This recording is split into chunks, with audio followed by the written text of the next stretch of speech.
From our state capitol newsroom, lawmakers have filed another bill affecting transgender youth. Chris O'Brien takes a look at the legislation after speaking with those on both sides of the issue.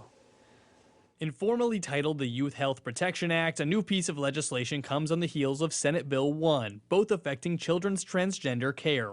It is there in case someone tries to alter the Senate Bill 1 in any way to weaken what it needs to do on behalf of the minor children in the state of Tennessee. Tennessee transgender activists say legislators have filed these bills without consulting the people they actually affect. Those are fears that are built without any interaction with us. There's no conversation with us. Darren Johnson is part of the transgender community, pushing to be accepted by all. They want to be able to use the bathroom and play sports and go to school and learn about themselves and be able to go to the doctor. The bill is very similar to Senate Bill 1, but it has two important additions. It protects whistleblowers who report someone providing children's transgender therapy, and it explicitly says state funds cannot be used for gender transition therapy. That bill essentially was a bill that was passed in North Carolina, and portions of the bill, the portions that passed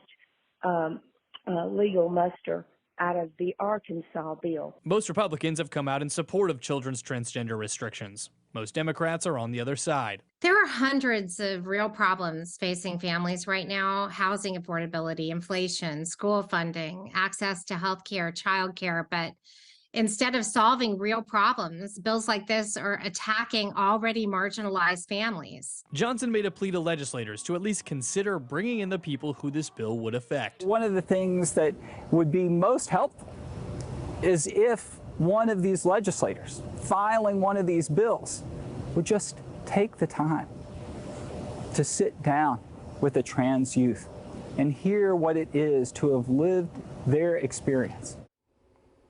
Now, as always, the next step for this bill is to go to the General Assembly when session starts in January. We'll have a more overarching look at some of the transgender legislation that's coming down the pike next week here on News 2.